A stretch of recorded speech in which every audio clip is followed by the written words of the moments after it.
Hello engineering students, this is Mr. O again. I'm going to go through question 7 today.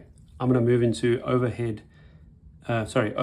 beam examples, specifically question number 7. So let's have a look at it. First things first, I'm going to redraw the beam itself. So I'm going to draw what is this? This is a fixed or pinned support. And I then also have a roller support over here, and it seems to be overhanging, and this is 5 kilonewtons down. But this one is actually 5 kilonewtons up. So there's a normal force, there's a perpendicular force to the beam, both down and up, somewhere roughly in the middle. Okay, let's work out the distances. So I'm going to move that there like that. And I'm going to say, okay, 2 meters, 3 meters, and from the end of this support, this roller support, it is another 2 meters overhanging. Okay, so I'm just going to write down my assumptions now. So my assumptions when I start to calculate this particular question, which is find the reactions and the supports for these simply supported beams as well as overhanging beams. First thing I'm going to do is I'm going to say, well, the sum of my moments of that whole beam should equal 0. Okay, and technically, as we've always worked out beforehand, clockwise motion of the clockwise equals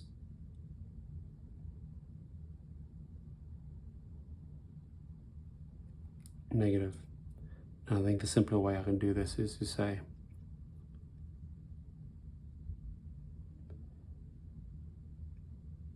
the sum of all the moments counterclockwise equals the sum of the moments clockwise. That's because straight away they've not told me anything else besides that this beam is in equilibrium. If the beam is in equilibrium, therefore I can take that over. That remains positive, plus sum of all the moments clockwise. This goes over to this side, it becomes a negative. Sum of all the moments counterclockwise. And there is my proof of that. Also, forces vertical, sum of the forces vertical should equal 0, and the sum of all the forces horizontal should equal 0. I can just say vertical and horizontal. Yep. And so I normally just draw this. Plus, plus, minus, minus. I'm not going to go into that in any depth anymore in any other questions. I'm going to go straight to drawing this particular diagram and this particular diagram, and I might briefly just highlight that. So next thing is to try and work out one of these supports. It is going to be easier to start on the left with a moments calculation. So in order to find this side here, which is the roller support, I'll take a moment about the left hand side, knowing that that's fixed and there is probably going to be a force that way. I'm going to assume it's positive, and there's going to be so this is a vertical force and this is going to be a horizontal force. This is my reaction on the left, this is my reaction on the right. It's a roller, so there's only going to be one support, which is going to be my force of the right vertical. This is going to be my force on the left vertical, and this will be my force on the left horizontal. Okay, so if I want to find this one here, I'll take a moment about that. I'll work out what the moments are. So take moments about RL to find the reaction at RR, which effectively because it's a roller support, I'm going to be finding the force on the right hand side of that support, and it's vertical only. So how do I do that? Again, the sum of all my moments on this beam will equal 0. What I can also then do is I can say all the sum of the moments going clockwise motion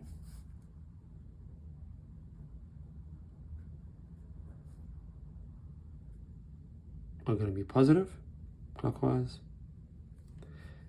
Subtract all the moments going in it counterclockwise motion, because moments equals force times distance from the point of the moment. So let me go here.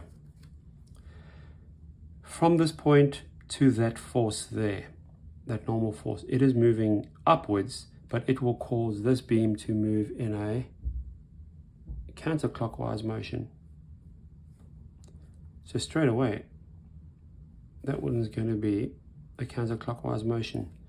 So, and that's going to be my clockwise. So I look for, first thing I'm going to do is I'm going to look for all of the forces moving in a clockwise motion. That is going counterclockwise. That, we don't know what it is, will be going in a counterclockwise motion. This one will be the clockwise motion. So it'll be plus, I only have one. So it's going to be 5 kilonewtons multiplied by the distance from this point here. So it's 2 plus 3 is 5, 6, 7. 7 meters. Minus. I've got two forces now that will be going counterclockwise, because this one's going up. You don't really worry about the fact that it's overhanging. You just continue. Unless you're doing a moment around this point here, it'll just tell you whether it's going to be pivoting that way or that way if this is the center point. Now we're only working from the left hand side, so it's just going to be doing that, or it's going to be doing that. So this particular one here, its force is going to be 5 kilonewtons. I noticed that they're both 5 kilonewtons. I checked the units, which is good. They're both uniform. And it is 2 meters from the end. And the sum of that one plus the unknown. So that is 2 plus 3 is 5 meters RR. So that's going to be, what is the force? Is RR. And I'm going to replace that with force of the right vertical times its distance, 5 meters.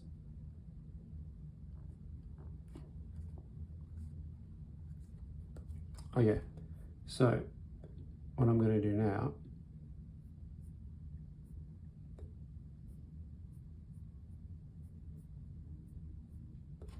is I'm going to work this out. 5 times 7 is 35, so that's plus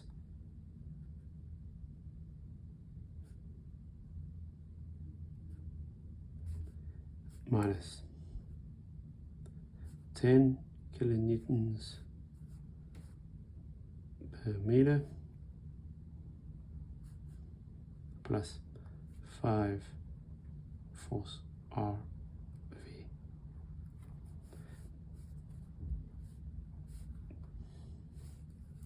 If I work that out completely, it is 35 kilonewtons per meter minus 10 kilonewtons per meter minus 5 force RV, or the reaction there.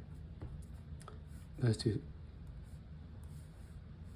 two come to plus 25 kilonewtons per meter minus 5 force RV. That's a negative. I'll take it over to this side, so it'll become 5 force R vertical equals 25 kilonewtons per meter. I divide through by 5.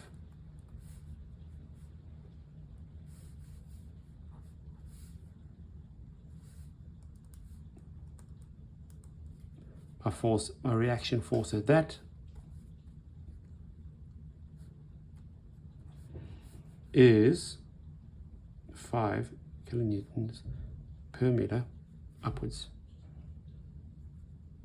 It is positive, because the force is pushing, well, it's positive and therefore the force is upwards. Okay. And now look at the vertical side. The sum, well, this is in balance. This beam is in balance. It's in equilibrium. There are no forces at an angle, no axial forces on this causing it to cause any other rotations. So therefore, the sum of all my forces horizontal equals 0. Therefore, the force of the left horizontal is 0. But the sum of the forces vertical, there's quite a few up and down forces. That also has to equal 0. So in reality, the sum of all my forces vertical downwards have to equal the sum of all the forces vertical upwards. And because we like to also do this, the force up is positive, force down is positive, and left and right. So we're looking at this one here. I'm going to move this over to the other side. So plus all the sum of all the forces vertical upwards minus the sum of all the forces vertical downwards. So if we go back to here, I now know what this one is. That's pushing upwards.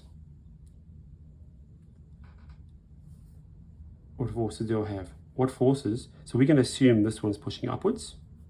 We know that's 0 because there's no other angles, no other axial loads. So I'm going to say plus force left vertical plus what other force is upwards? That one there.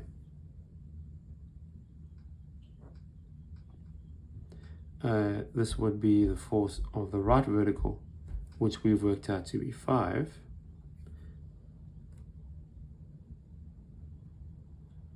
Meter minus how many forces. Wait, there's another one here. I missed that one. There's another one there. Plus 5 kilonewtons minus the only one going down by the looks of it would be that one. Okay, so then that would be minus 5 kilonewtons. This is just an up or down, it's a balance forces equation. So if I multiply this out, I have force left vertical. This left vertical force I'm assuming is going to be positive. I automatically assume it's positive. I don't know what it is, so I'm going to say it's positive. Plus those two, plus 10 kilonewtons minus 5 kilonewtons. So I keep on saying so. Force left vertical plus 5 kilonewtons. This goes over to the other side. Force left vertical equals negative 5 kilonewtons.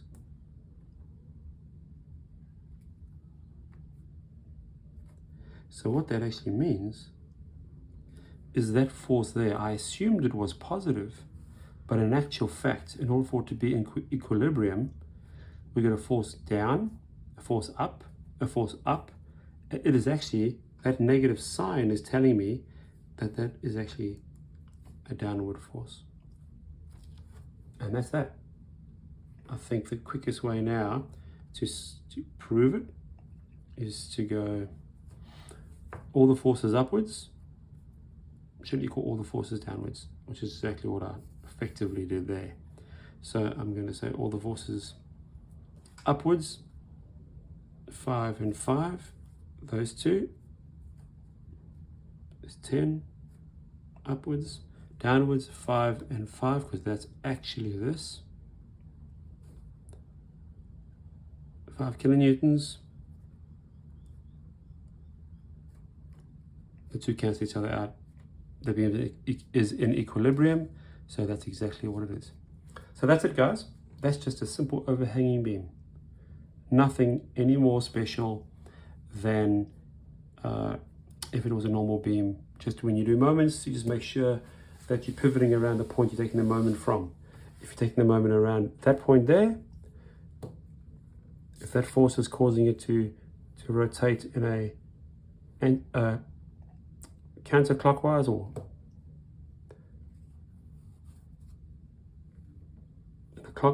in a clockwise motion this way, then it's going to be positive. If it's this one here, it's going to make it a anti-clockwise or counterclockwise.